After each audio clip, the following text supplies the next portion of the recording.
We are going to the role model doctor Priya की, मतलब आपने बहुत लोगों को इंस्पायर करा है आई थिंक भोपाल में भी एंड बियॉन्ड, इतने सारे पेरेंट्स और एथलीट्स और जनरल लाइक पब्लिक. तो firstly time management I think आपका बहुत स्ट्रॉन्ग एक पॉइंट है कि आप अपने इतने सारे एक्टिविटीज़ आप सब अचीव कर लेते हो. तो उसमें कुछ टिप्स या tricks, what is the I think मेरा तो एक ही ट्रिक है कि I always have, it takes a village.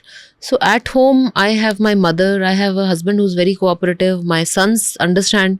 तो इसलिए वो ना ऐसा नहीं होता कि ये मम्मी की रिस्पॉन्सिबिलिटी है, वो सबकी है. तो अगर मैं कहीं शॉर्ट हो जाती हूँ तो there's somebody who else who steps up. Even at work, I don't work as a individual practice. I have a group of doctors, so we are 8 or 9 of us who take care of the patients together. So I need not be there at every step. जहाँ पे मेरी आवश्यकता है I am there, I am overseeing everything. But क्या होता है, हर चीज़ की एक अपॉर्चुनिटी कॉस्ट होती है. तो हाँ, मैं हर पेशेंट नहीं देख पाती हूँ या मैं हर केस नहीं करती हूँ, पर जहाँ मेरी ज़रूरत है वो वहाँ मैं रहती हूँ. So unless you have a system you will not be able to do these things. अगर हम सोचे कि मैं ही खाना बना लूँ, मैं ही घर पूरा साफ रख लूँ, मैं ही बच्चे का पढ़ाई करा दूँ और मैं ही हर पेशेंट को देख लूँ, तो फिर आप ये सब जो आप करते हो वो नहीं कर पाओगे. और ऐसा नहीं है कि I am doing good at everything. ऐसा लगता है क्योंकि हम जब सोशल मीडिया पे दिखाते हैं तो लोगों को लगता है कि अच्छा ये भी कर रही है वो भी कर रही है, बट हमेशा कुछ चीज़ें छूटती हैं. But because people around you are understanding, they will step up, they will take on that role which you are not able to, and that's how you are able to do it. तो एक तरह से आप कह रहे हैं कि secret is to ask for help and knowing when you need help, की सपोर्ट चाहिए, इसमें कोई शर्म की बात नहीं है. And it's not easy because हम लोग यूज्ड टू है, हम जब खुद परफेक्शनिस्ट होते हैं तो हमारे जितना अच्छा और कोई कर नहीं सकता ऐसा हमें लगता है. मगर अगर हम हर काम खुद करने लग जाएंगे तो हम हमारे जो ड्रीम्स हैं उनको कैसे फुलफिल कर पाएंगे. Correct. It's the about striking the perfect balance कि आप क्या क्या कर सकते हो, आप सब कुछ नहीं कर सकते. मैम, आपने वो एक कोट बताया था जिससे आप बहुत इंस्पायर्ड है, खालिद गिब्रान का, कि the kids come through you not to you. आप उसके बारे में क्या कहना चाहें? I think we have to now stop looking at ourselves as directors of our kids' lives. Maybe we are the financiers, but they have their own lives. So we have to facilitate their journey, but we cannot be walking the path for them. उनको खुद ही चलना है, तो उनको अपना गोल खुद decide करना है, उसकी तरफ खुद बढ़ना है. जब वो कुछ कारण से शॉर्ट हो जाते हैं तो हमें उनकी हेल्प करना है, बट हम उनके लिए रास्ता नहीं चल सकते. ये हमें समझना पड़ेगा.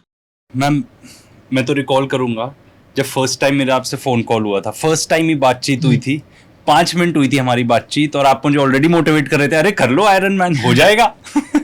उसका रीज़न ये है कि मैंने ये देखा है कि जब हम बहुत फ्यूचर में ड्रीम बनाते हैं तो वो फिर उतना ही टाइम लेता है.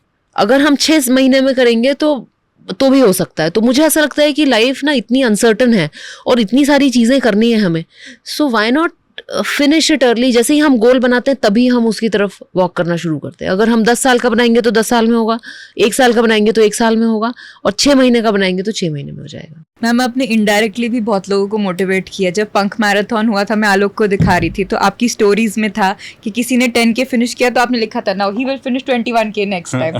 तो आपने इनडायरेक्टली भी उसको उस गोल की तरफ पुश किया था. I think that is because I have myself been motivated by a lot of people, and practically you know you cannot do anything to them. आप उनको जाके बता नहीं सकते हो थैंक्स, क्योंकि वो तो आपको जानते ही नहीं है.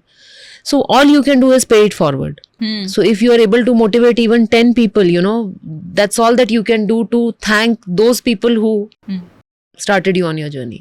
तो मैम, आज भी आप वैसे करीब 3 घंटे तो ट्रेन करके आए हो. आपको 3 घंटे बाइक करना था, आपने बाइक पूरा नहीं करा तो आपने ब्रेक वर्कआउट बना दिया. तो अब क्यों, लेकिन अब क्या, what keeps you training so hard? आपने गोल्स अचीव कर लिए, तो अब नए गोल्स आपने क्या सेट करे और कैसे क्या होता है मोटिवेटेड फिटनेस पे ना, जैसे एक माउंटेन है तो आप उस पे चढ़ते नहीं, you crawl up that mountain. बहुत धीरे धीरे धीरे आप उस फिटनेस तक पहुंचते हो, और वो फिटनेस लूज करने में ना वीक्स लगते हैं या डेज लगते हैं, और आप सीधे स्लाइड होके नीचे आ जाते हो. तो unless you keep at it you are going to lose everything what you gained. तो इवन जो आपने गेन किया है उसको मेंटेन करने के लिए भी उतना करना पड़ता है, ऐसा मुझे लगता है. राइट. तो mainly your goal is to maintain. अब I want to go back and finish Barcelona because I don't like, you know, unfinished projects. So I want to go back and again swim in that sea and finish it respectively this time. Wow. और ma'am अभी भी तो of course अगर आप iron man के लिए तो आप कोच को अभी भी आपके साथ कोच भी हैं और पूरा ट्रेनिंग आप प्लान के हिसाब से ही कर रहे हैं, Yes. इवन दो कोई रेस आपने अभी साइन अप नहीं करा. So I've signed up for Barcelona again this year. अच्छा So करा है. hopefully if everything goes well, तो अक्टूबर में है full October iron again. Man. Yes. Wow.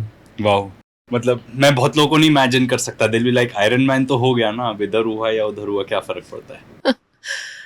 What I realized is that it actually keeps me sane, it keeps me happy, and it keeps me motivated, you know, because कई बार क्या होता है ना, आप किसी और को कुछ नहीं प्रूव करना चाहते, आप अपने आप को प्रूव करना चाहते हो कि आप ये कर सकते हो. तो हमें खुद को ही मोटिवेट करने के लिए कुछ चीज़ें करनी पड़ती है. तो मुझे ऐसा लगता है कि मुझे शायद साल में एक बार करना ही पड़ेगा.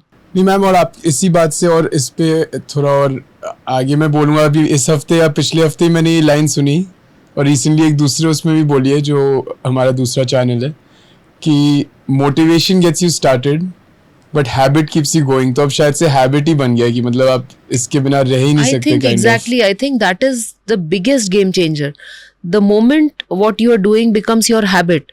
एंड जेम्स क्लियर के पॉडकास्ट में कल ही मैंने सुना, उन्होंने कहा कि हैबिट बन गई है कैसे पता चलेगा, अगर आप वो नहीं करते और आपको बहुत खराब लगता है तब ये हैबिट बन गई है. तो अब ये प्रॉब्लम है कि अगर वर्कआउट सुबह नहीं हुआ है तो दिन भर एक फनी फीलिंग होती रहेगी लेग्स में, रेस्टलेसनेस होता रहेगा. तो अब उससे बचने के लिए वर्कआउट करना ही पड़ता है. तो कई बार जैसे कल दौड़ते समय लग रहा था कि छोड़ दूं, फिर लग रहा था कि अगर नहीं करूंगी तो दिन भर खराब लगता रहेगा, तो कर ही डालो. अपनी विन, सुबह की विन तो नहीं छोड़ सकते. Yes, मतलब वो विन तो absolutely. चाहिए. जैसे आपने कहा कि it helps you maintain your sanity, Yes. ये वो बहुत ट्रू है. I think it is more workout, मतलब एक्सरसाइज से ज्यादा, बट जितना आप पसीना बहाते हो, जितना आप थकते हो, उतना ही आप एट पीस Absolutely. फील करते हो. एब्सोल्युटली. और हमारे लिए ऐसे कोई भी कमेंट्स हो तो प्लीज़ कमेंट सेक्शन में बताइएगा हमें, ताकि हम और भी बेहतर एपिसोड्स आपके लिए ला सकें. प्लीज़ लाइक एंड सब्सक्राइब करना ना भूलेगा. पूरा पॉडकास्ट देखना चाहते हैं तो यहाँ क्लिक कीजिए, और इस जैसी और क्लिप्स देखना चाहते हैं तो यहाँ क्लिक कीजिए.